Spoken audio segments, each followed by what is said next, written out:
ஜப்பானில் டோக்கியோவிற்கு வடக்கே ஷின்கனுமா என்னும் இடத்தில் ரயில் மோதியதில் 4 தொழிலாளர்கள் உயிரிழந்தனர்.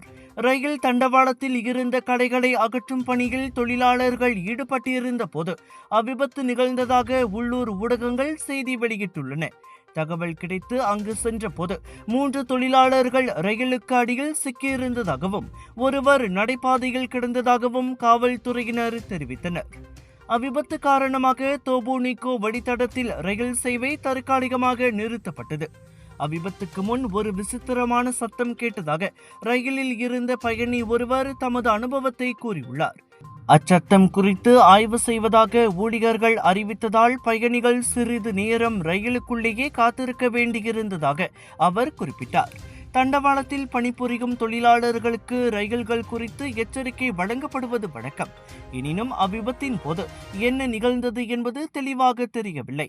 விபத்துக்குள்ளான ரயில் லிமிடெட் எக்ஸ்பிரஸ் வகையைச் சேர்ந்தது என்றும் புல்லட் ரயில் என்றழைக்கப்படும் ஷின்கான்சென் ரயில்களுக்கு அடுத்து ஜப்பானில் அதிவேகமாக செல்லும் ரயில் அதுவென்றும் கூறப்படுகிறது.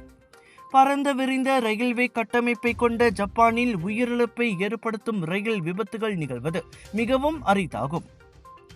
ராஜயோகாவில் அனைத்து கங்கைகளிலிருந்தும் கும்பகோண மகாமகத்தின் புனிதமான லட்சுமி குபேர வாஸ்து தீர்த்தம், ராஜயோகாவின் தனித்துவ தரம் கொண்ட சுண்ணாம்பு, ராஜயோகாவின் இயற்கை வல்லமை கொண்ட சீயக்காய், இயற்கையான சந்தன கட்டைகளிலிருந்து நிறைவான வாசம் கொண்ட சந்தனம், தெய்வீக வழிபாட்டிற்கு ஹோம குச்சிகள் அனைத்தும் உங்கள் ராஜயோகாவில். இது ஒரு சிம்லா மார்க்கெட்டிங் வெளியீடு.